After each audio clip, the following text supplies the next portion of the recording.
welcome to In the News for August 22nd, 2025. I am Brett Burney from appsandlaw.com. And this is Jeff Richardson from iPhone JD. Hey, Brett. Good morning, Jeff. Good Friday to you. And all kinds of things happening today. Let's first of all say thank you to our sponsor for today, Lit Software. We've talked about them several times already, and we'll talk about some of their apps a little bit later. They make iPad apps, which also can run on the Mac today. And these are apps like Trial Pad for trial presentation, Transcript Pad for transcript management. And we thank them for sponsoring. We'll come back to them here in a few minutes. But let's get everybody up to date on what has happened in the news this week. And you may have seen a small little update on your iPhone or your iPad this week. It is 18.6.2. We're not at iOS 26 yet. But boy, I feel like Apple is like, get in these last little tiny security updates right before everybody switches to the big new operating system, Jeff. Yeah, I was surprised to have them come out with one because it was just a week ago that we were talking about the update that allowed the Apple Watch to have the blood oxygen sensor. Yes. And right. so, it never would have occurred to me that they would have another update just a week later. But, and as I'm saying that out loud, everybody knows the reason for that. Apple comes up with these, emergency type updates when there's a problem. And as reported here by Juli, Clover, and many others, there was a security bug, and it was one of those infamous. It is, a vulnerability that has been known to be exploited. So whatever that is, it's something that nice you and want vague, to but fix. But yeah, it's a quick update. I updated my iPhone and my iPad, and both of them update quickly. And so something to update. There's an update for the Mac as well, if you've got that. Yeah, that's macOS Sequoia 15.6.1. These are the sort of quasi-infamous point updates. It's like multiple points here, but again, it's just these last little things. I almost feel like it's last little house cleaning before they want to try to get everybody getting iOS 26. Which I'm guessing what we're still thinking about September 9th is maybe that date. We still haven't heard for sure, right, from Apple yet, but that's just only in maybe a couple of weeks there that we're hoping to get not just the updates on iOS 6, which of course was discussed over the summer, but maybe some announcements on brand new hardware. But we just don't know yet. It's still rumors right now. Is that right? Yeah. In fact, today's the 22nd. So next week's podcast will be the 29th.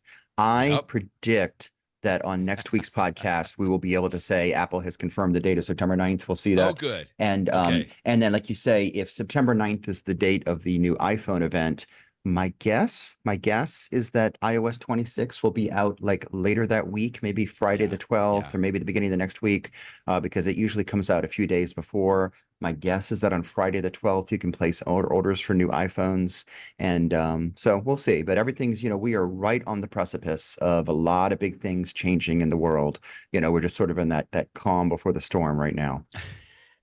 I know that this is happening because a number of people sort of in this little couple of weeks period, Jeff, that probably the same with you, they come up and ask me, like people that I wouldn't know or anticipate, saying, hey, should I get like a new phone? I really wanted to get a new phone, but I hear that maybe I should wait a little bit, right? The same could be even for AirPods, and the same for the Apple Watch. And I'm like, well, you're right. You might just want to hold off a couple more weeks if you can, because we just don't know exactly what's going to be announced, and it could be something exciting, which is good. Indeed.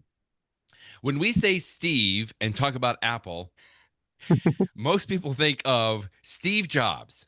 But there was another Steve once upon a time. I mean, he's still around with us. In fact, Steve Wozniak, affectionately known to all of us as Woz, W-O-Z, is the co-founder. In fact, he founded or created the first Apple computers, the Apple I, and was instrumental in the Apple II many, many years ago. This is the story probably many people have heard, Jeff, that Steve started in, like, I think it was either Steve Jobs's garage or some garage in San Francisco. And that's where they basically birthed this idea of the personal computer. Now, Steve Jobs and Steve Wozniak have two pretty different personalities, but somehow that yin and yang just works so beautifully together to create basically what we know of as Apple today. But you posted about this on your blog post today that Woz turned 75 years old this week, which is amazing in and of itself. But every time I hear about him, or there was a little video that John Gruber linked to from the CBS morning show, Morning News, which is wonderful. Steve Wozniak just still looks so fun and youthful as I remember him all of these years. And happy birthday, Woz. It's just, I'm so glad that somebody like Woz exists in this earth and has such a passion that he has for this nerdy computer, geekdom that we have developed. I mean, not to mention the fact that he's so instrumental in Apple, but happy birthday, Woz. Steve Wozniak just seems to me like such a great guy. I mean, as you say, the story of Apple is so well known. Wozniak was the really smarter computer person who came up with the technology behind the original Apple computer. Steve Jobs was also into technology, but he was the one that really, figured out how to sell it, how to market it. And you need both of them. If you just had Steve Wozniak, it would have just been some guy creating something that nobody ever knew about. And if you Right, just had right. Steve Jobs, you wouldn't have had the technical genius of the Apple computer, which the first one is just so revolutionary at the time.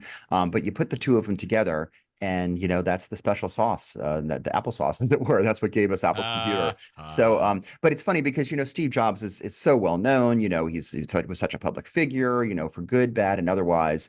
Wozniak, everyone that's ever talked to him just says, he's just this, lovable guy that just wants to yeah, do computers and teach people. And as a founder of Apple, he could be worth bajillions of dollars right now. yeah, But most of yeah, the money that he had in Apple, he just spent most of it on, investing in local community things and putting on some big concerts that just to make people happy in the 80s and working with kids. And, he remarked, it's noted in here that he's like, I think, I may have like $10 million in some houses. It's not that, he's homeless or anything, but if it was all about money, it would be completely different. He'd be yeah, literally one of the yeah, richest people in the world.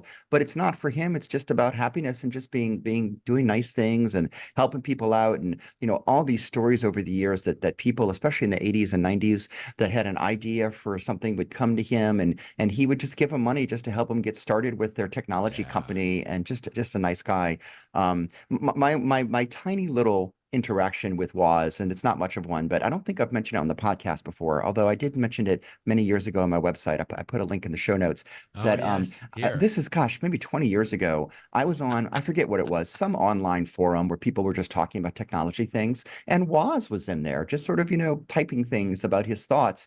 And he had mentioned something about What? how the fact that he had this business card, which he's like, oh, I think this thing's really fun. And he was describing that he had this metallic business card. He's like, oh, I A love to give them out to metallic people. business card. Let me know if Okay. you want one. And so I just replied to it. I'm like, why not? And I'm like, hey, Woz, I'd love to have one. And he wrote me back immediately. He's like, oh, yeah, I love to give these out. Give me your address and I'll send you one. And so you have a picture right there. I've got one in my hand right There it here. is. It's a bizarre business What? card because it's metal. It's made of like aluminum. This thing is sharp. I mean, he's joked in the past you could cut steak with this thing because it's so sharp, but it's This like was before the die Apple card. cast. The Apple credit Exactly, card long is before. titanium, but this was way before the Apple card. I'm just pointing And that out. there's no reason to have this die cut, whatever it is, metal card with all these little things in it, but it's just cool. And it's a way that he would hand things out for himself. And I think it may have even had his home address on here. I don't even know.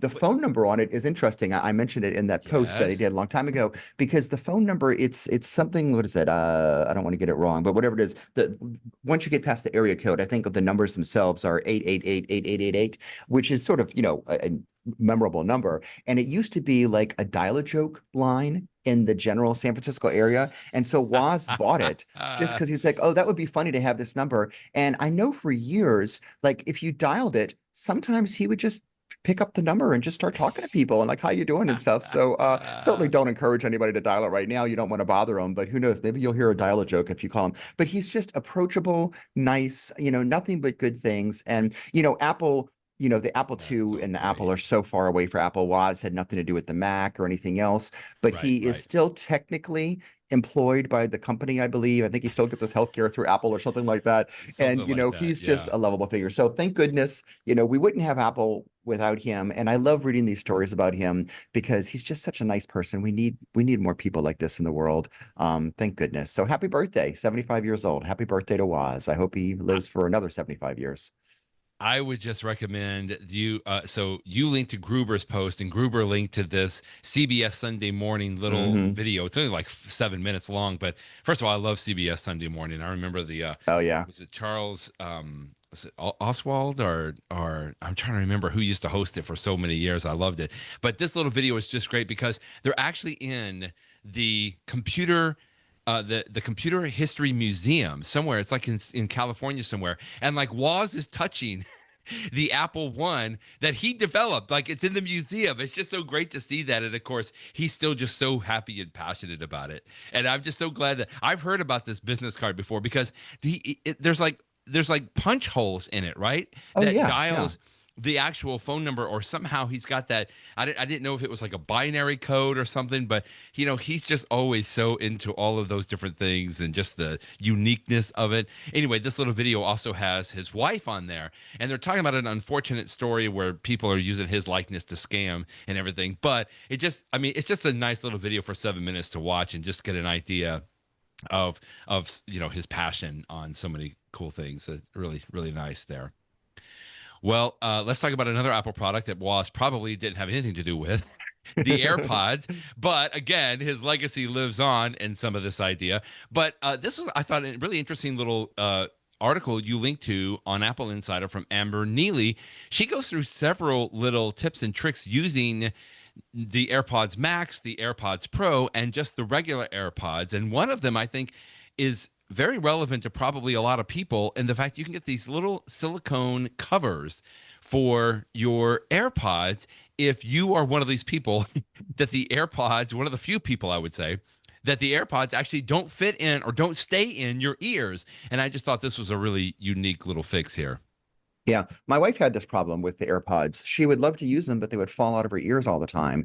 And so she tried, I've mentioned this in the past, she decided to change from the AirPods to the AirPods Pro, and she wasn't a big fan of them so much. And then she changed to the Beats Pro, I think is what they're called. And that's Oh what she really likes. yeah. And the Beats are Okay. nice because they go over your ear, so they stay on really, really well. Yeah. And she loves those. So that's what she now uses. But I didn't realize that there's an option. I mean, you can get them on Amazon. There's a million people that make them. It's like, $10 or less than $10. Or And it's less. just a piece Yeah. of silicone that goes around the AirPod to give it a little bit more friction. And I never try to read too much into comments on Amazon, but I did notice that some people on Amazon said, "Hey, works great, solved the problem," and other people were like, it came off, or it was too hard to put on, or Right. something. I mean, who knows? I mean, Well, your mileage that's may Amazon vary. reviews. It's Yeah. it's it's a it's a couple dollars, but if you want to use AirPods, you don't want to change to Beats or something else, and you would love them to have just a little bit more friction so they stay in your ear. It's sounds like it's worth giving it a shot. Who knows?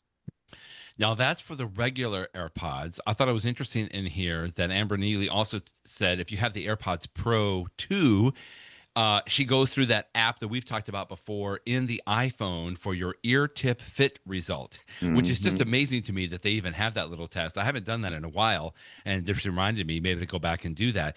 But one thing she mentioned in here is something that I remember my wife had to do. Like I've just always had this idea that if you use like the medium tips on your AirPods Pro, because all the AirPods come with like small, medium, and large tips, right? So you can change Right. those out. It's very easy to do. And I just have always had this understanding, Jeff. It's like, okay, well, if I'm a medium ear, then I both of my AirPods have to have the same tip on it. But that's not true. And my Mhm. wife did this. One of her ear, I think it was her left ear, she found that the small tip fit better in the left AirPod, but she had the medium tip on the right AirPod.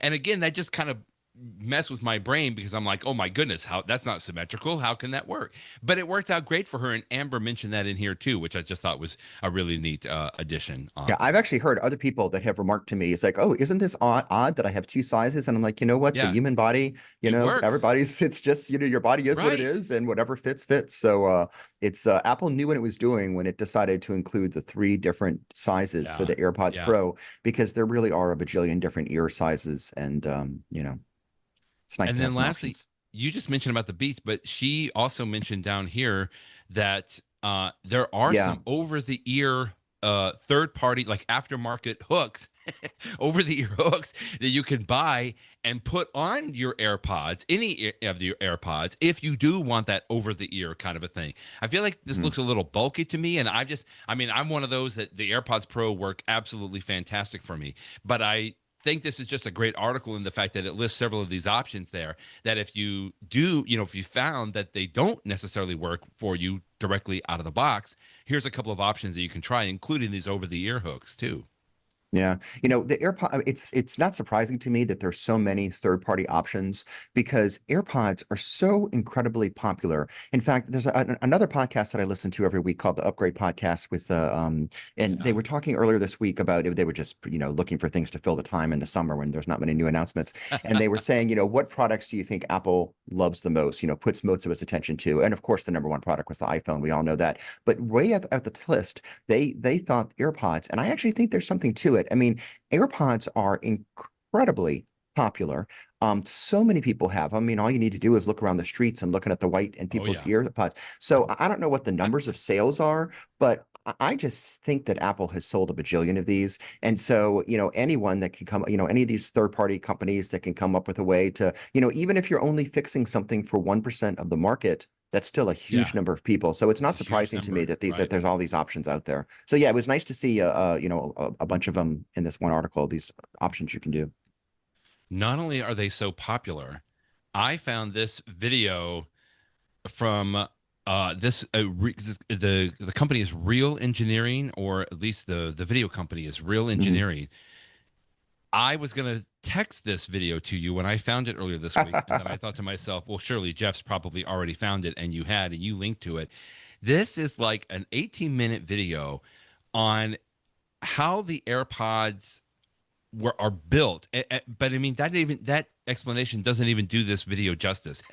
When I just watched about half of this already, and I am just mesmerized at how much engineering is going into these tiny little things. So they use like a CT scanner, I think, right, to do like a 3D X-ray of all of the internal components. Not only that, in this first little section here, they're talking about the difference between the actual AirPods Pro and how much engineering goes into that versus sort of these not necessarily knockoff AirPods Pro, but other non-Apple AirPods, right? Hmm. Or earbuds.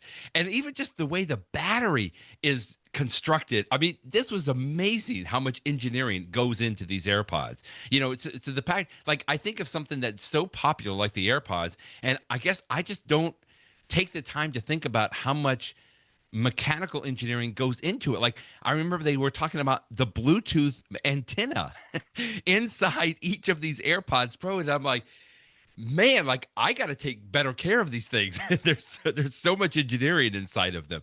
What a fascinating little video here. Just the other day, I came across a picture from Christmas at my house in the early 80s. And it was a Christmas when both my brother and I, we were like teenagers, we had gotten Sony Walkmans as presents, which, I still remember to this day as one of the best Christmas presents ever because I love my Sony Walkman. And of course, it had just the very simple, headphones that would come out, just a little cord with a thing that would go over your head.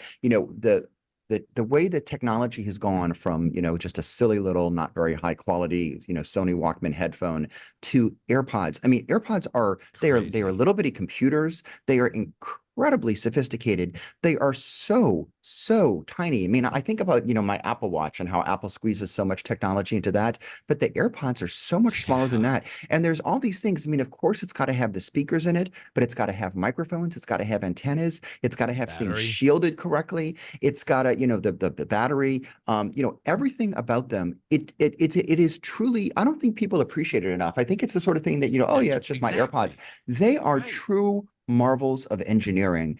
And a video like this makes you think about just the incredible technology that goes into this. And when we have rumors of changes coming, we've talked in the past that there's a rumor that Apple might be Hmm. soon coming out with something that's almost like a real-time translator, so that if you're speaking German and I'm speaking English, my AirPods will hear your German and translate it Right. almost in real time in English. I mean, I have no doubt that this technology is coming soon. And it's all Agreed. just because of this technology of the AirPods. It's so much more than just, oh, it's the next version of my Sony Walkman headphones. No, these things are incredible technology. And I love the fact that Apple, I mean, obviously they're popular and Apple makes a lot of money off of them, which thrills me because it means that Apple continues to push the envelope. I mean, I loved my original AirPods. And then when the AirPods Pro came out, I'm like, oh, this is so much better. And, with the noise cancellation. And then, of course, Apple has now brought a version of noise cancellation back to the regular AirPods. Right. And, I'm sure there's going to be new versions coming soon. It is, in some ways, it's an unsung hero. Bravo to Apple for the AirPods. Switching little gears here, about a year ago, year and a half ago almost, maybe even 2 years, we started talking about passkeys. Jeff, as in like the next generation from passwords, which all of us have been struggling with for years and years, going to passkeys. Now, I have to tell you, since we talked about this, I haven't felt like there has been a general acceptance of it. I've seen it pop up more and more myself in websites, for example, and I've used a few, I would say very, very sparingly, because I'm like, yeah, I don't want to mess with that and set that up right now. I just want to go with my password that I know. Of course, both you and I use one password all the time, and I just am so comfortable using that and trust it so much. But I thought this was an excellent article you linked to from Glenn Fleishman at Six Colors. He probably has done one of the better jobs that I have seen explaining what passkeys are. I admit that I still have some hesitation on it just because it's like, okay, well, wait, that's going to make me change my general workflow and how I log into sites. Now, the couple, maybe 3 or 4 sites that I have enabled it on, it's gone well. I like how Glenn kind of talks through it a little bit and even uses his own example here down here at the bottom that it really works. It's much more secure, but I don't know, Jeff, I still have this hesitation. Like people, like if I'm hesitating adopting it, what are quote normal non-nerd geek people doing right now? Because I've already gotten questions from people when it's popped up on websites. They're like, what is this? I don't know if I want to do with it. Do I trust this? People even sometimes think that it's a rogue hacker or some kind. I'm like, no, it's legitimate, but it hasn't been fully adopted quite yet. Gosh, I could not agree with you more, Brett. Like you, I completely understand, and I drink the Kool-Aid. Passkeys are so much better. And They yet, are. I personally, although I have started using them on some websites, I know that I'm not using them as much as I should. And so if I'm not, why aren't everybody else? And so Right, right. Glenn Fleischman always does a fantastic job of taking complicated Yes. subjects and describing them simply. But as he points out, passwords suck. There's a lot of problems with passwords. Even if, I mean, of course, some people have Yes. bad passwords. The name of their pet 123 is their password for every site they use or something like that. But even if you have unique and complex passwords because you use like a password manager like 1Password, there's so many problems because he talks about the problem of phishing. It is I'm because I'm the head of technology at our law firm. I'm constantly seeing all these different ways that the bad guys, the hackers, are trying to Yeah. convince people at my law firm to click links and pretend like it's an appropriate login and get people, and some of the stuff I'm seeing, it's like you almost got to hand it to these guys because it's It's nefarious, pretty but it's good. clever. And like they Right. can so trick people if you're not careful. And so it's so easy to be tricked into giving your password to the wrong person. And then once they have your password, they can often, get in and do a bunch of stuff. And it's not just, generic spam phishing emails. Sometimes it's spear phishing where it's really targeted towards you. Plus, Yeah. that's just on your side. On the website side, a lot of websites don't practice the type of hygiene that they should or they think they do and they still get hacked. And if the password that you use for website XYZ is only used for XYZ, well then fine. But if you use the same password in multiple places or a Right. variation of the password, Right. then you're in trouble. So there's all these reasons that the current system that we've had forever of a username and a password is a problem. And passkeys solve that because and let me say, even for passwords, you have two-factor authentication, and that's a big help. That's definitely a big help. But sometimes if somebody's tricked into giving their password because they think they're doing something appropriate, they'll then be Yeah. tricked into giving up a two-factor code, and the bad guy gets your two-factor code, immediately logs it to log in. So even two-factor is not a perfect solution.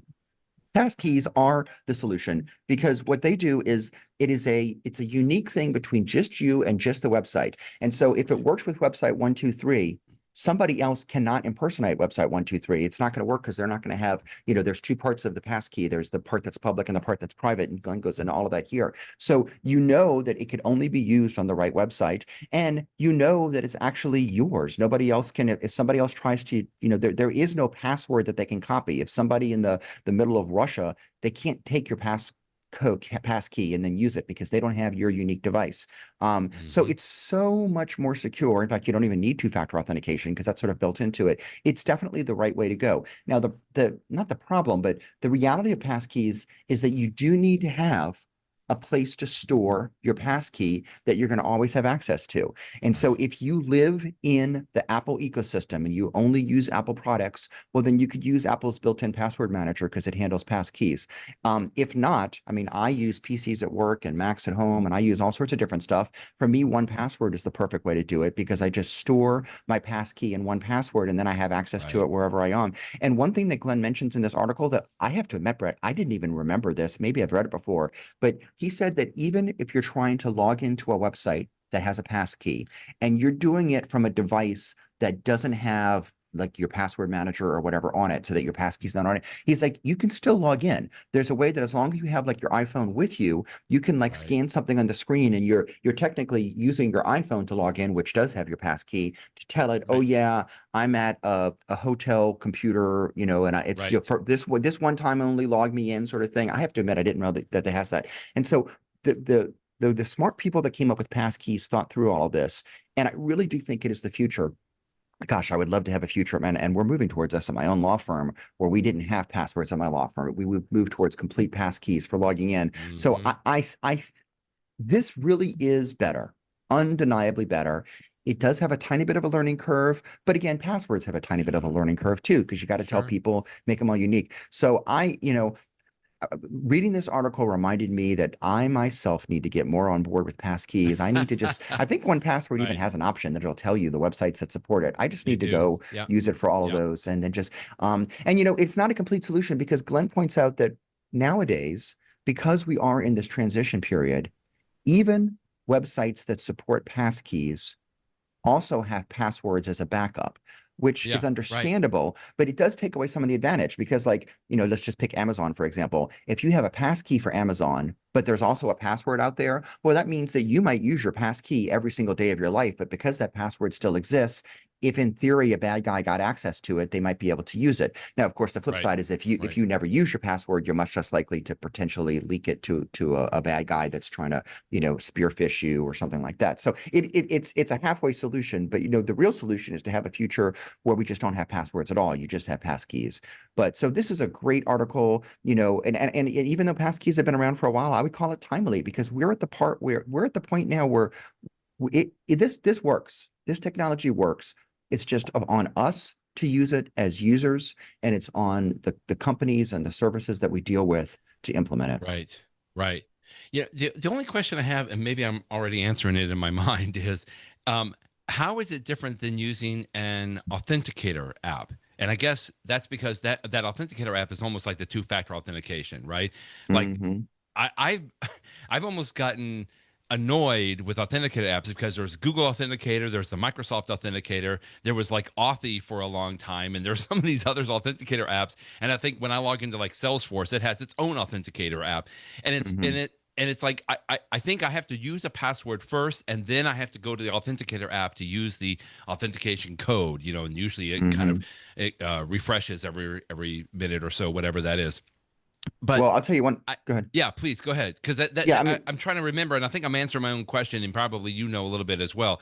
But I feel like the passkeys then would even just bypass having require of that second authentication. Is that right? Okay. yeah. So let me give you an example of it. Let's just we're going to pick on Amazon. Okay. Let's say Okay. that somebody is spear phishing me. So they've sent me an email that makes your Amazon return needs help. And so I click the email. I think I'm on the Amazon website, but the reality is I'm on the bad guy's website. Okay. Uh-huh. You with Yep. me so far? Yep. So he then says, give me your password. And so I type it in. He immediately types it into Amazon. And then he says, now give me your two-factor code, like you just said. Give me that 6 digits. And so like I give Uh, him the 6 digits and then he immediately logs into Amazon with the 6 digits. But that would work. That's a way to bypass two-factor. But in a passkeys world, that doesn't work because Amazon, oh, as okay. he is trying to log in from Russia, China, North Korea, wherever it is, they're going to know that this person, the one that's actually logging in, doesn't have his version of the passkey on his side. And so they Gotcha. will know this is somebody impersonating Jeff Richardson. This is not the real Jeff Richardson. So that is an example. How about it's similar? I Okay, mean, that helps. the Yeah. one factor, the one time code that you're talking about is definitely a big improvement of security. Those have been around for decades now, but they're still not as secure.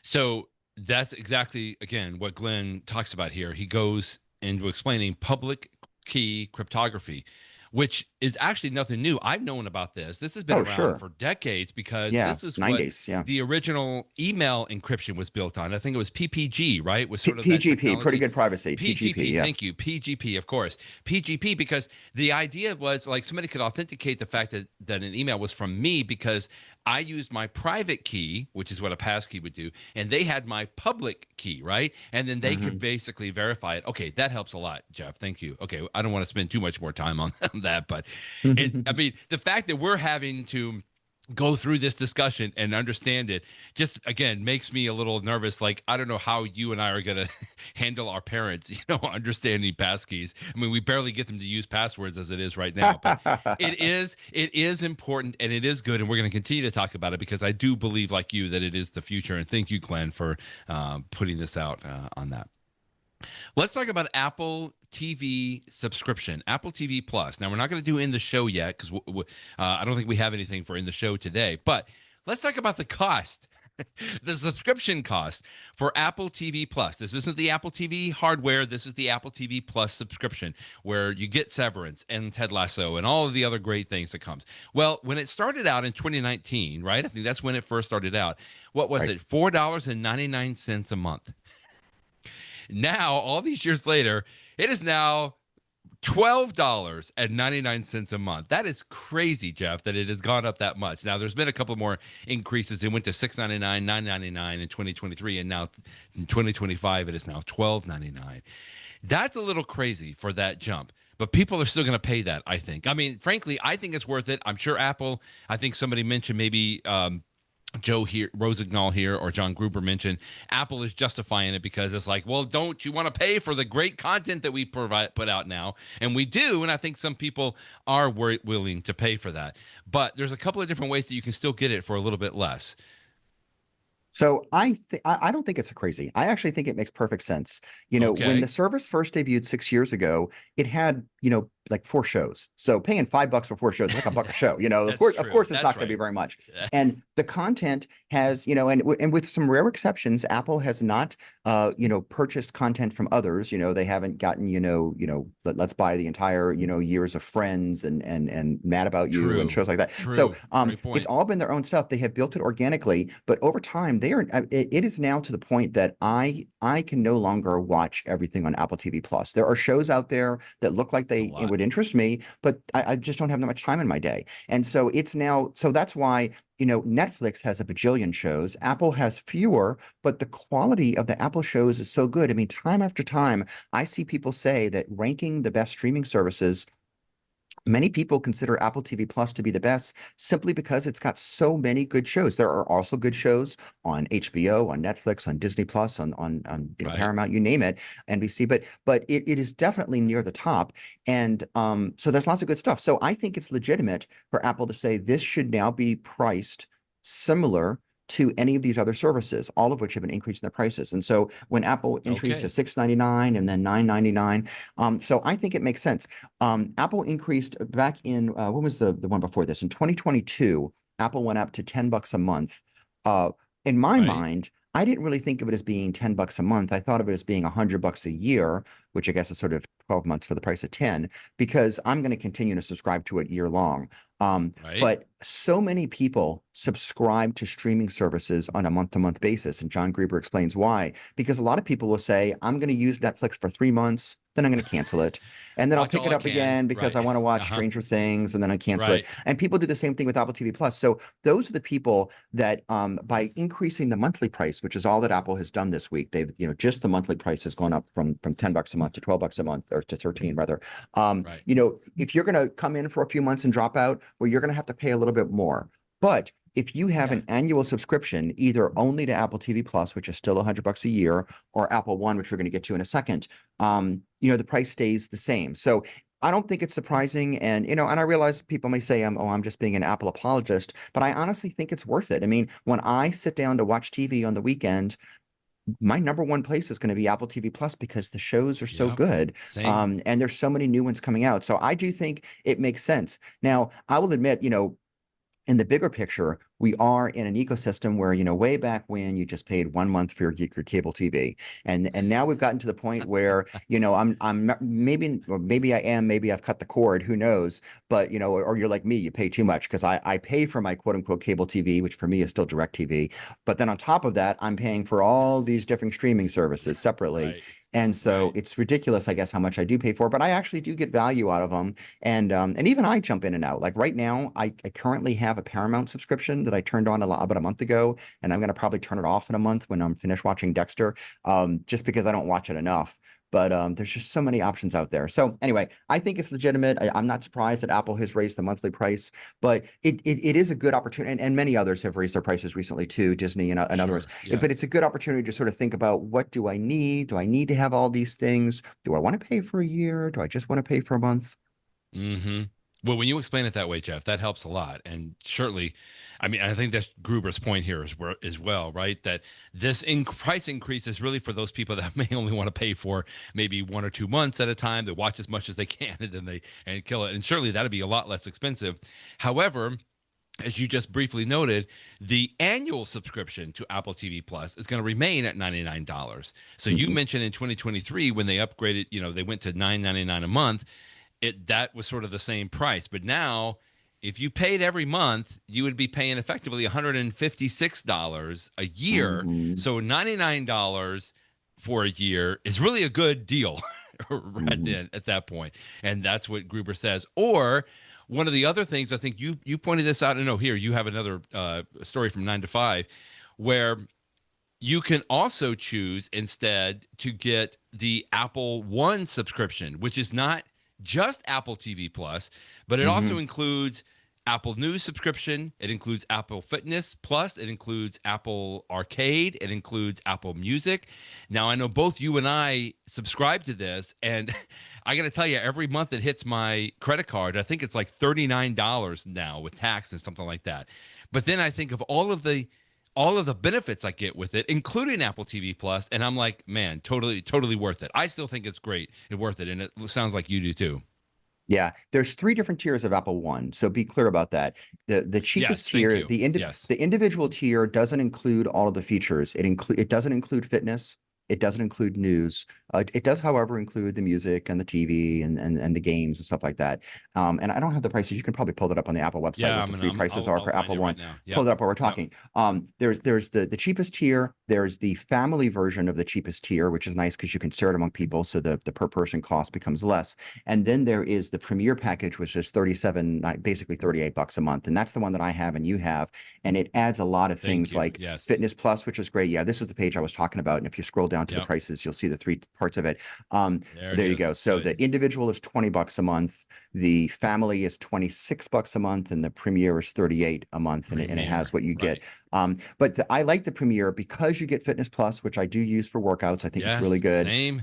News Plus, we've talked about this time and time again. I Love it. continue to think it gets better. There's so many Love news it. articles that otherwise I would not be able to read, not just things like Right. the Wall Street Journal, but other ones too, Washington Post, others, that I can read many of those articles on News Plus, and it's great. Plus, it sort of surfaces for me the news of the day that I care about. And so like I just have my widget right there on my iPad just to sort of get a sense of what's going on in the day. I really like Same. News Plus. I think a week or two ago, I talked about the new emoji game that they have in addition to their crosswords and everything else, which I really like. So Yes. you put it all together and it actually about some. Plus, you also get the iCloud storage. And this is just last night I noticed That's that good. you get 2 terabytes of iCloud storage for you and your family in the Premier plan. And since what I recommend that everybody do now is you want to have your iPhone and your iPad and your computer backed up, but just have them backed up automatically to the iCloud service because that's is dependable. It works fine. And so with my Premier plan, everybody in my family has all their devices backed up. I also use that storage space for my photos, which of course is not just photos, it's also videos, which take up a lot more space, Right. at least the ones that I keep in there. So I looked last night, Brett, and I'm like, well, I'm glad that I have 2 terabytes because I bet you I use a bunch of it. And I was amazed to see that I'm currently using like over 1.8 of the two. Like I'm starting to get to the Whoa. limit. And a big part of Uh-oh. it, as I mentioned today, my photo storage alone is 800 gigabytes. But I've got my backups. My son has his. My daughter has his. My wife, is a little smaller there for my Same. wife. She doesn't have as much stuff on her phone. But you add them Right. all up, and like I'm almost getting worried that 2 terabytes is not enough. And I'm going to be sad. I'm going to be sad when it's not enough, which I guess is going to happen soon, because to go up Yeah. from 2 terabytes to the next level, it's actually pretty expensive. I think I was looking at it the other night that you can go from 2 to, I think, 4 or 6, but the price increase is substantial. I want to say Apple's charging like an additional $30 a month or something like that. It's right there in your iPhone if you Ouch. go in your settings. So I see it. I'm Yeah. not going to be happy when I have to upgrade my iCloud storage. Hopefully I can find a way to stay within the 2 terabytes for as long as possible. But regardless, to getting back to the point, you get a whole lot of value, especially if you have a family plan, you get a whole lot of value. But even if you're at the other end, even if you're at the individual level, now that Apple TV Plus per month is what, $13. So for just an Hmm. additional $7 a month, you can add on to it, some iCloud storage. What is it? 50 gigabytes. So it's not very much, some iCloud storage and the Apple Music service, which people would pay for independently through Spotify or something, plus Right. Apple Arcade. So I think Apple has done exactly what they want. They've come up with something that ends up being worth it for you, but it's also a way for Apple to convince you to pay a little bit more money to them month after month for services.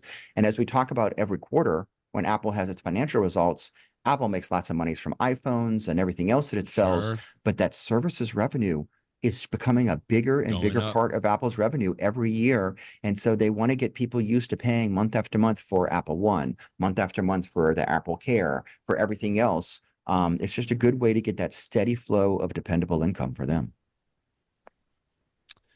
Let's talk about our sponsor for today, Lit Hmm. Software. Lit Software has been around for as long as the iPad has been around. We've known the developer since 2010. Later in the year, when the iPad came out, Ian and Tara both recognized this is going to be a pretty good tool, specifically for legal professionals. And Hmm. they started developing an app for the iPad called TrialPad, which you can probably tell by the name is for trial presentation. Although I often say don't get hung up on the word trial and trial pad, because we've talked about this, Jeff, that we use this app anytime that we really want to have a dynamic interaction with a document or a picture Yeah, that we're for any showing. presentation. Yeah. Yeah, it really works out great. Well, that was the first app. Then they started developing Transcript Pad for transcript management, then Doc Review Pad for document review. And then just a few months ago, actually, they came out with Timeline Pad, which is an amazing timeline creation app.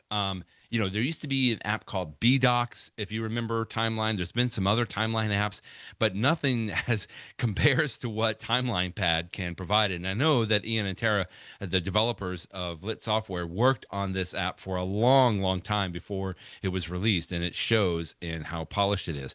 Well, now instead of just getting each of those apps, you can actually bundle all of those apps together, and that's how they are provided with the Lit Suite, is what they call it, where you can get access to all of those apps. You can either get an individual Lit Suite subscription, or you can now obviously go up, and one of the things that they offer is what they call the enterprise license, which is fantastic for larger organizations, to where if you have at least 10 people that want to use these apps or have access to them, both on their iPad as well as their Mac computers today, then this enterprise program is one of the best options that they can get. Saves you a little bit of money and gives you a lot of additional capabilities of being able to move those licenses around and just have a little bit more flexibility with that.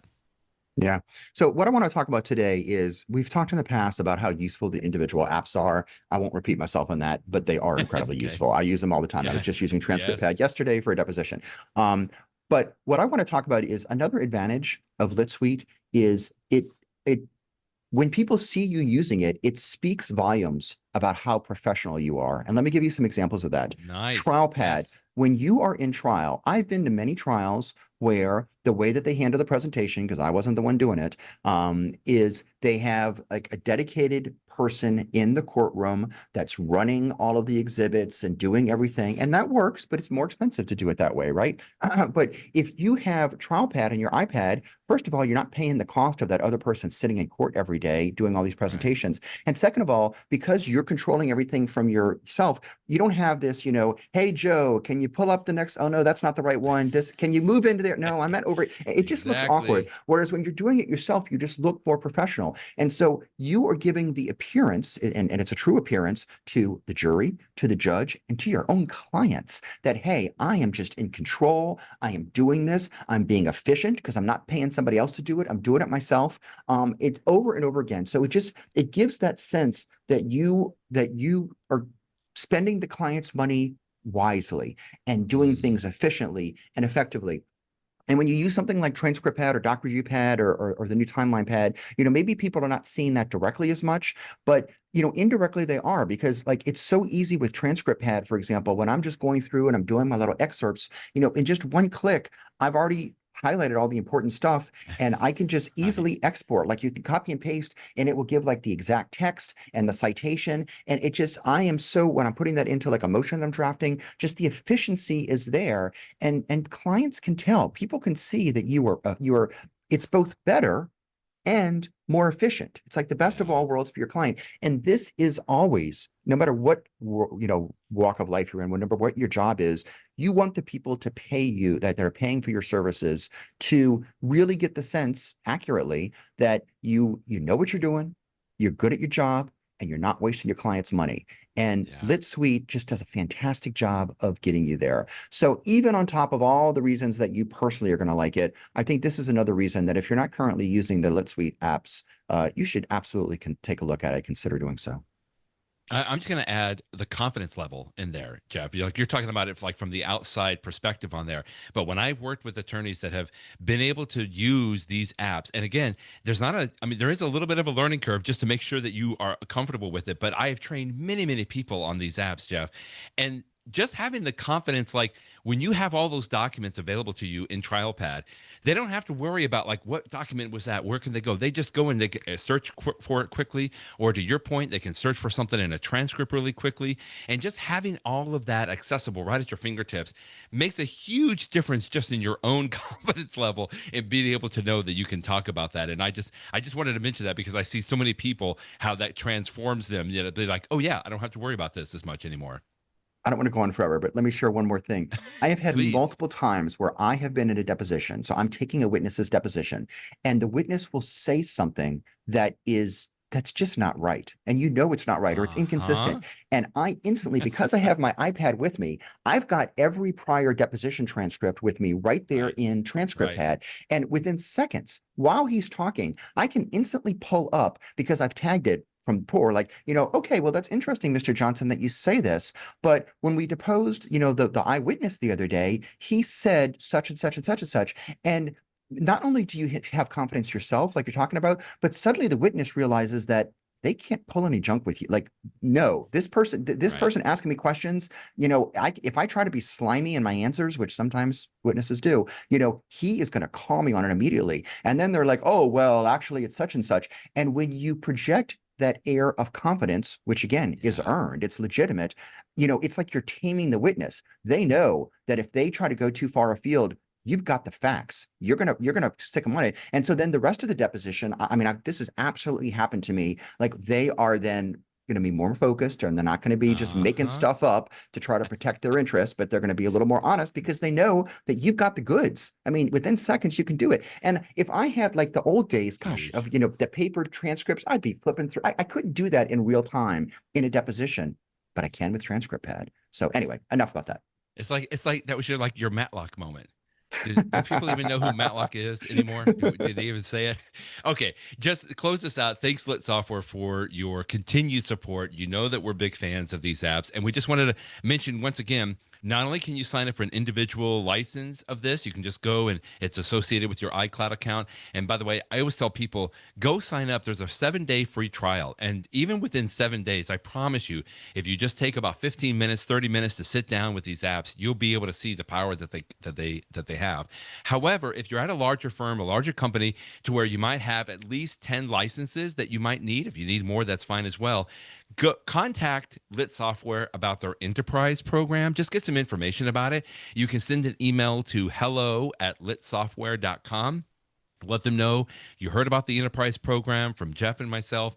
They'll not only will they give you the information and answer your questions, but you could actually get an additional license for free. So you can get 11 licenses for the cost of 10. And that enterprise program again just gives you a lot of benefits and capabilities. You can assign the licenses to different iPads. So if somebody comes and goes at your firm, whatever you need to do, send an email to hello@litsoftware.com. Let them know that you heard about the enterprise program from me and Jeff, and they'll make sure that you're very well taken care of. Thanks again, Lit Software, for your continued support.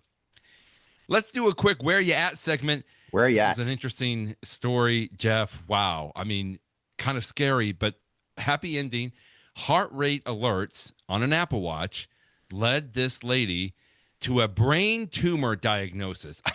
I mean, the stretch there is crazy, but because she was getting some of these alerts, and if you can read this story, I mean, just she's gone through some tragedies in her life, some tragic times that have happened. So she was very stressed out, and she just kind of dismissed these alerts about her heart. It's almost like I call them palpitations, but that's not accurate, the medical term. But she dismissed them as like, okay, well, I'm just going through some hard times right now. But finally, she did go into a doctor's office, ended up getting a brain scan, I believe, right? And they found a tumor that they were able to take out. I mean, just amazing that the Apple Watch would lead you to that, even though it's certainly not designed to detect brain tumors, at least not initially. Yeah, we often read stories and talk about them on the podcast of someone who, oh, I didn't realize I had condition X, but the Apple Watch detected it for me. This is a story in which, yes, the Apple Watch actually did detect something, but once you have your interaction with your healthcare professional, of course, we should all get our annual physicals. There's, your Sure. PSA for today. But, just by getting in there, doctors can ask you other questions and see other things. And that's what happened to her and led to the brain tumor. I will tell you, when I read the story of this poor woman, I feel bad for her. I mean, she was going through a bad Yes. situation. She lost her dad. She lost her dog. It's like a country song, it's this and that and the other And her thing. And marriage she fell had a apart. Yeah. stressful situation and she had a stressful trip. Wow. This person had some So stress in her life, and as the article describes, that stress can lead to stress in your body, and it was leading to this condition that of ectopic beats, which I don't know a lot about myself, not a I doctor, don't either. but doesn't sound good. So it was excellent that her Apple Watch alerted her, hey, something may not be right here, and that got her in the door to see her doctor. But then it just goes to show that once you're there, something else can be discovered. So everybody, gosh, I mean, I just feel like Apple Watches are so useful for day-to-day stuff, but I sure am happy that my Apple Watch is there, just keeping an eye on me, making sure things are okay. If I fall down, it's going to sense it. If I need some help, if it senses something, incorrect, Amazing. I, Yeah. I'm sure I know that Apple has in their labs all sorts of future sensors that they're going to come out with in the future, and I look forward to that because I just like, having that early detection, giving you early warning signs so that you know when to go in and talk to your doctor. It's just so important. So this is another good story. Talk to your doctor, talk to your lawyers too. Let's also say that. Don't forget to talk to your lawyer. Lawyers need your love as Cover well. all the bases. Exactly. But no, talk to your doctor. I saw this ectopic beats and I'm like, wow, is that like a new Apple Music channel or something here? It's like, that's interesting. But no, that's extra beats or palpitations in the heart. Very important. But we're just happy that the Apple Watch helped her to find out some additional health issues there and get them resolved. In the Vision, we'll do a quick In the Vision segment here. Because if you have it in the Vision, if you have a Vision Pro, you've got a couple of new immersive environments, which I usually kind of laugh at a little bit. Like, do you really need immersive environment? Until, of course, I got to wear your Vision Pro, Jeff, and I was like, this is amazing. The immersive environments are amazing. And now not only can you sit in like an island in like Denmark or somewhere, I forget where that one immersive environment was, but you can also now sit in a Harry Potter. I forget what's the school, Hogwarts. It's like the big castle with the floating The candles on Great it. Hall. Yes, Thank indeed. you. Yeah, this is cool. Immersive. I use my Vision Pro, as often as I can, and I usually don't use an immersive environment. In part because, like, it'll be like a Friday night and I'm watching TV, but I don't want to be completely closed off to the outside world. So if one of my kids comes in wants to talk to me, I can see them. But sometimes when I know that I'm by myself, it is nice to just turn the world around you into a serene beach setting or Joshua Yeah. Tree or one of these things, because it just sort of allows, or actually, it's not just when I'm watching TV. Sometimes when I'm getting work done, I actually like, and again, I have mixed emotions about being closed off to the world around you, but it's really nice to just be in this complete and a serene environment that I can focus on my Microsoft Word document and my web browser and my other stuff. And so I do like the immersive environments. So the way different apps like HBO and Paramount and Disney, they have immersive environments built into it that they only work while you're using the app. I wish there was a way you could use it when you're not in the app. But so while I'm in the Okay. Disney app, I can now go and turn on that they've actually this is HBO here. The Yeah, this is HBO HBO Max, had right? they previously had only one of those environments. It was the Game of Thrones, the big throne that had all of the that made it of swords. Ah, And the so swords. you Yeah. could be in that environment, and it was sort of cool because it was incredibly realistic. You'd look around, and it was sort of dark. It was a nice place to watch a movie. This new one, it's really cool. I was playing around with it. So I mean, putting aside the problematic relationship that I have with the fine creator of Harry Potter, we won't get into that political thing and her problematic views, but the what she created, the story itself is amazing. When my kids Amazing. were little, I had for over a year, I sat there every night and we read all the Harry Potter books beginning to end. My kids loved it. I loved it. It's something I will treasure the rest of my life. Sure, And then, of sure. course, when the movies came out, I loved watching the movies with them. And so to be sitting there in the Great Hall where they had, where the kids in the story had lunch and the students had their four tables for the four houses, And what were the they? owls flew in Gryffindor, Huff mail, and right? Puff, Like, exactly. The owls were flying the mail. The candles were floating on top of you. I mean, I was in it just last night, Brett, and you're sitting there and like it is so realistic. I'm like, oh my goodness, wow. I am sitting in the Great Hall. I'm looking up, I'm looking down. It is, I mean, I'm here. And there's background ambient noise of just, like it would be like what you would hear if there was stuff going on in the background that you're not seeing. You look at the fire to the left and it's flickering and stuff. And then when you go to watch a show, the entire thing dims as if it's nighttime. And then like Oh, the yeah. candles Like, are all okay, I see lit it. and stuff like that. I'm like, wow, this is a really nice way to watch a movie. Now, I do have one gripe about some of these environments. Some of them, this actually the Hogwarts one is okay. The Hogwarts one, when you go to watch a movie, the screen is actually a pretty good size. So it's about the same size that I would normally make my screen, which is like a really big Okay. TV. But I've noticed that some of these environments, like another one that's new today or new in the last week or two, is there's a show on Disney Plus, which I've actually just started watching. I've only seen the first episode, but it's actually pretty good. It's called Alien Earth, and it's the Oh, latest in the Alien franchise, which I was never, I mean, the Alien franchise was fine, but I liked the first episode. I really enjoyed it, and I look forward to watching the okay. second one this week. But they have an environment from this show that it's the containment chamber, if that means anything to you, but it's sort of a creepy, spooky, futuristic, but also a little scary environment. And I was sitting in there last night and I'm like, this is really, really good. And then I'm just sitting there for a few minutes, and then suddenly like one of the monsters sort of like, goes across the screen at the top. I'm like, What? oh, whoops. Oh, no, Not that he thank was you. attacking me, but it was like in the Yeah. background. I'm like, oh, I didn't expect that to come. But in that environment, when you go to watch a show, the place where it puts the screen, it's almost like I'm sitting in a movie theater and I'm sort of like in the back of the theater, which I know some people like to sit in the back. Oh, I prefer to okay. sit more of like the middle to the front. And there's no way to resize. This is an Apple limitation. This is not the fault of Disney necessarily. There's no, whatever the default screen size they give you, you can't make it bigger or smaller. And that's one of the things I really like whenever I'm watching TV by myself. I always use my Vision Pro because I can make a perfect size television Mm-hmm. that's basically like the size of a movie theater. And it's such an enjoyable way to watch a show. But if I'm watching Alien Earth, as cool as this environment is, I don't want to watch it here because the screen's a little smaller than I would like. So I watch it outside. But again, hopefully this stuff will get better. I'm glad that companies are continuing to come out with new immersive environments because they're Yeah. incredibly cool. And I know that there's not a lot of Apple Vision Pro users right now, but I want them to continue to develop these things so that in the future we can use them. So anyway, the last thing I mentioned about the Harry Potter one is, and I said this in my post, I'm amazed. I mean, obviously they came out with this because HBO, Warner, whoever, they own the rights to Harry Potter, and they have just Mm-hmm. started filming a Harry Potter TV series.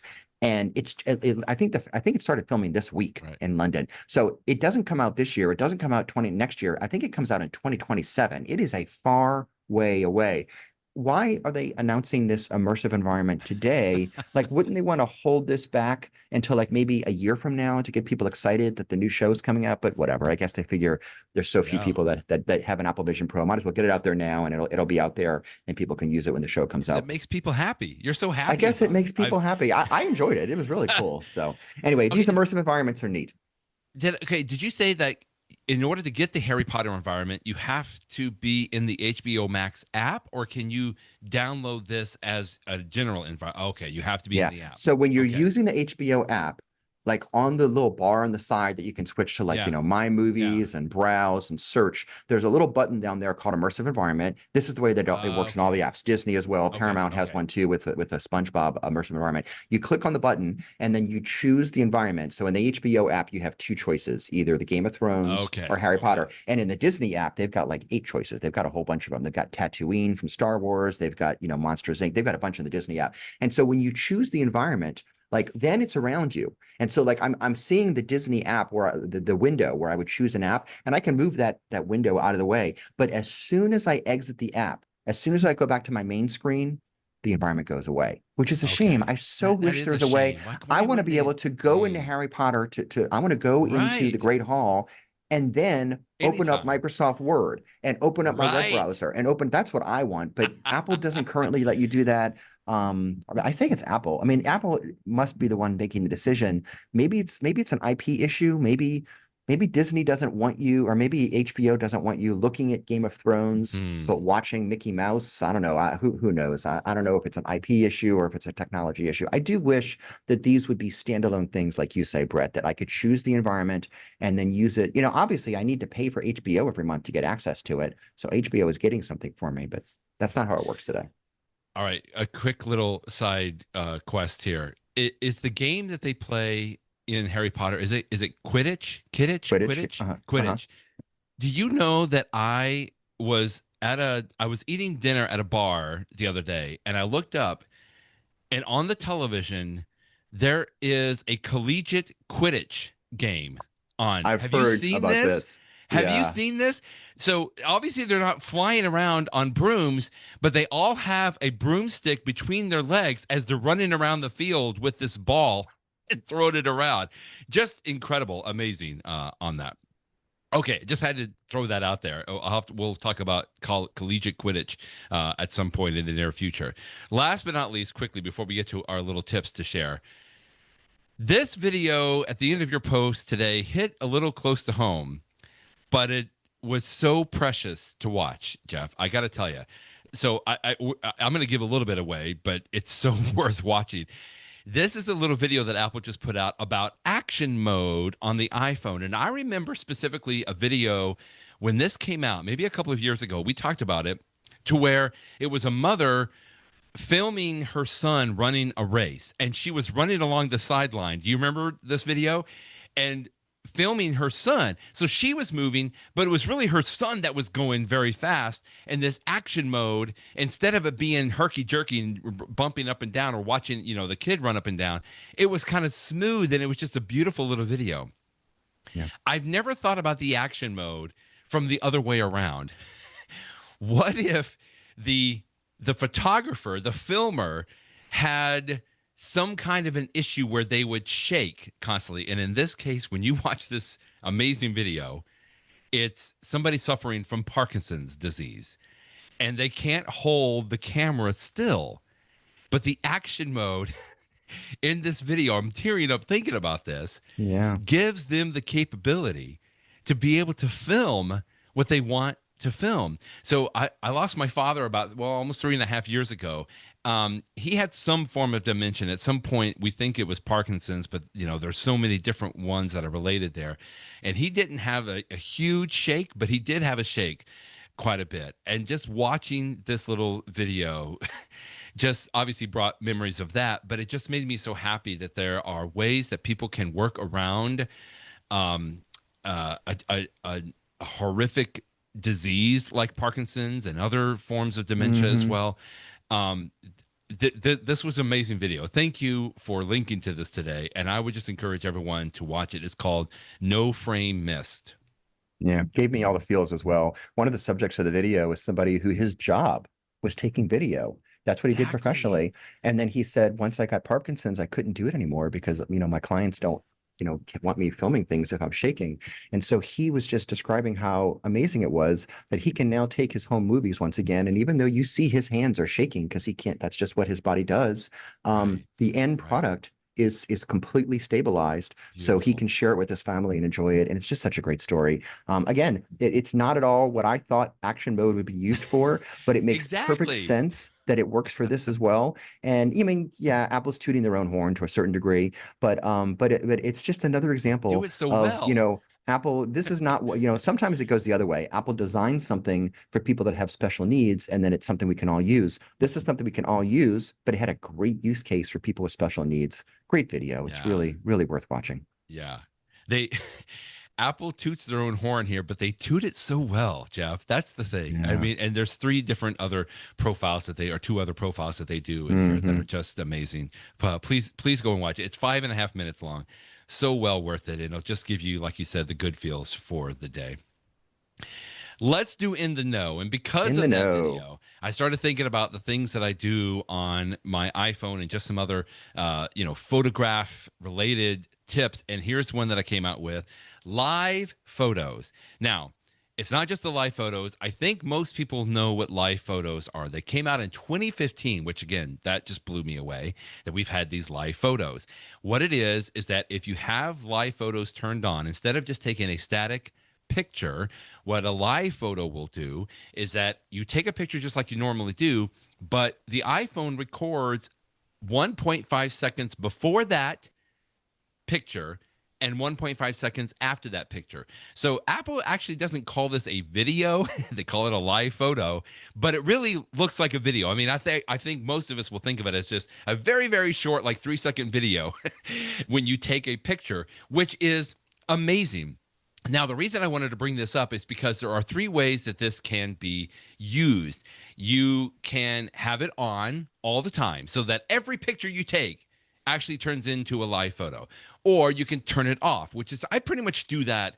I have mine turned off almost all the time.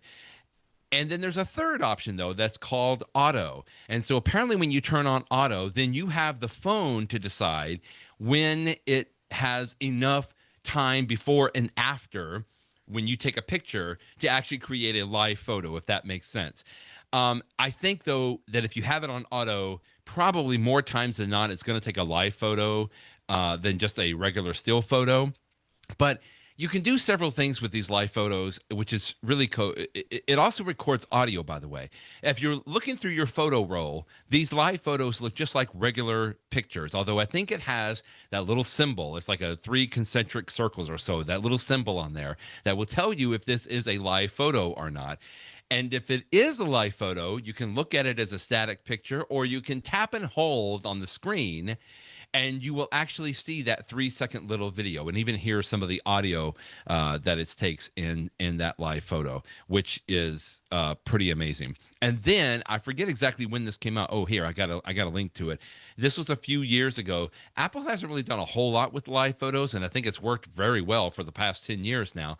But what they did I was going to see if they had the year when they added this, but now after the fact, after you take a live photo, you can actually go and add some effects on that live photo. So if you're in your camera roll, you open up a live photo, it says this is a live photo, you can actually go and switch to a loop so that you can have it just continuously loop all 3 seconds all the time. You can have it bounce, which basically means that it goes forward for 3 seconds and then comes back for 3 seconds, goes forward to 3 seconds. And then there's one called long exposure, which is kind of weird, but it works. It's nice. Like, I think of that if you're recording like a stream, right? And the Oh, the water, you waterfall. can, Yeah. yeah, the long exposure can be like a waterfall or something like that.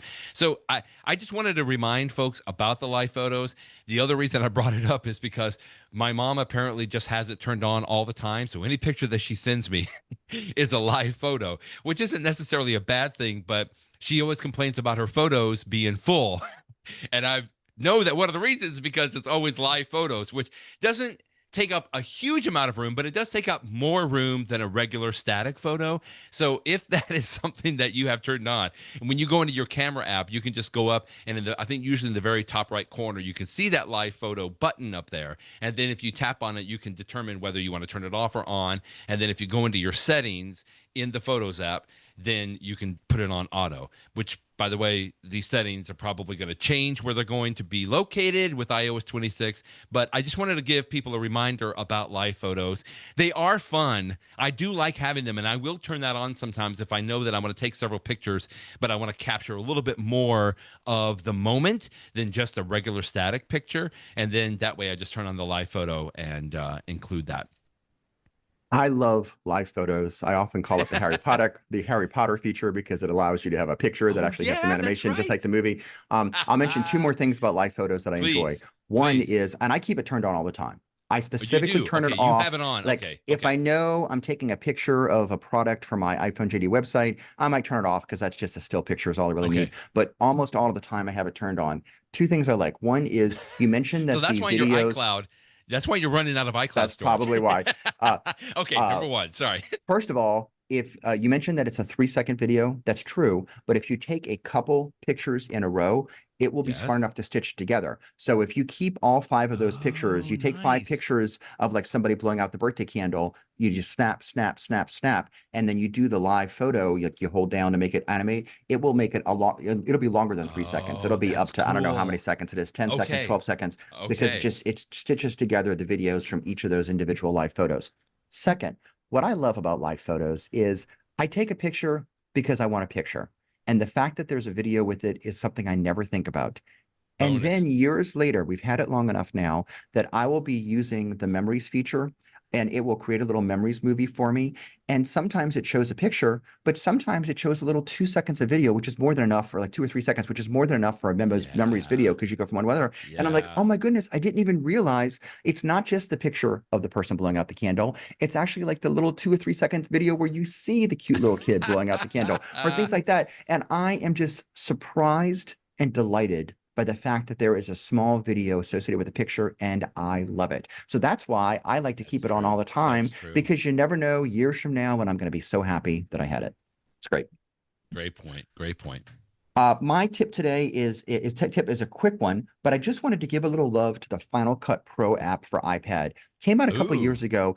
It is Okay. incredibly powerful. I was using it this week for something. When I work with videos, I used to use iMovie all the time, and then I moved to Final Cut Pro because it was more powerful. And look, Right. 90% of the time, if not more, I'm doing this on my Mac. Don't get me wrong, but every once in a while, I will use it on my iPad, and I am just amazed how good it works because it's got a ton of the features, maybe not everything that the Mac does. And it's just something very intuitive and easy about using your finger to sort of make a clip longer or Yeah. shorter, move this Right. clip from here to there. I can so quickly take a couple videos and put them together into like a little video that makes sense, which I can then share, show on Apple TV to somewhere else. And it's just quick and easy and it works. It works really, really well. Now, Apple also has a free app for the iPad and iPhone called iPhoto, and it works too. But Final Cut Pro has a lot more features. It's just it's much better. The downside of Final Cut Pro is just the cost. That unlike my Yeah. Mac, where I paid $200 for it years ago, and I continue to get updates for free. If you want it on your iPad, you have to pay either $50 a year, which I will admit is a lot of money if you're not going to use it very often. But you can also pay $5 a month. This reminds me of the discussion we just had about streaming services or jumping Right. in. And so if you're going to use Final Cut Pro this month, just pay for a month, pay $4.99, use it to do your videos, and then you're done. And you may not need it again for another 6 months. So if you're the sort of person, and you know who you are, if you work with videos, it is just such a powerful way to take a couple of different videos, easily move them together, put some animations on it, put some titles, have some transitions, and it's incredibly powerful. It's incredibly intuitive to use the iPad for this. It just gets the biggest thumbs up for me. I really, if I used it every day, you would be like, oh yeah, it works. I use Microsoft Word every day. Of course, Microsoft Word works. But because I don't use it all the time, when I come back to it, I'm just amazed. There's just so much great stuff in there. So big thumbs up from me to Final Cut Pro from Apple for the iPad. Are you able to use the same a Final Cut Pro movie? Like, can you edit it both on the Mac and the iPad? Like, are you able to do Compli- that at all, Jeff? so it's a complicated answer for that. If I understand correctly, you can Okay. start on the iPad and then finish on the Mac. But I don't Okay. think it works the opposite way. I don't think you can start Interesting. on the Mac Okay. and finish on the Okay. iPad. That's something Apple may change in the future. For me, Okay. however, the whole advantage of using the iPad app is I just want to do something. I just want to take Like 5, 10 quick. minutes and make something Yeah. quick. So for me, it starts and ends right there, and then I export the final product and I'm done. So I personally haven't had a need to go back and forth between platforms. But you do raise a good point that if that's something that you want to do, like I said, I think you can go one way, but not the other. And this is really just for the iPad. It doesn't really make a lot of sense, I don't think, on the iPhone, I don't but even know if with it the works on iPhone. Yeah, but on the yeah, but iPads, it that's does where you want to use it it. does say Final Cut for the iPad. And I'm You just can looking use down here. iMovie. You can use iMovie in the iPhone, and I've Of actually done course, that on the before. Yeah. iPhone. Yes, Hmm. yeah, that's true. But I was looking down here that what iPad do you need? It looks like it's like an M4, of course, that's the one that you have. Would the M1 work? It looks like it requires an M2 or later maybe on this, or Don't that's the know. Yeah, iPad don't Air. know. Yeah, okay. So just make sure that you have the right one. I mean, you can certainly try that out and check that out. But yeah, thank you. You know, I've used another app called Luma Fusion on the iPad, and just to underscore what you were talking about, it's a little bit different than Final Cut Pro, but the same idea. It's the same. It's a movie editing, but I did enjoy very much using the Apple Pencil and the tap interface to be able to edit the movie, as opposed to maybe like a keyboard on a typical Mac, which is interesting. Just want to say thank you again to our sponsor, Lit Software, for sponsoring us today, makers of the fine apps for legal professionals and more, Trial Pad, Transcript Pad, Doc Review Pad, and Timeline Pad. Thank you, as always, for your support. Ooh, that's a lot this week, Jeff, but thanks as always, and we'll talk with you next week. Thanks, Brett. Bye bye, everybody.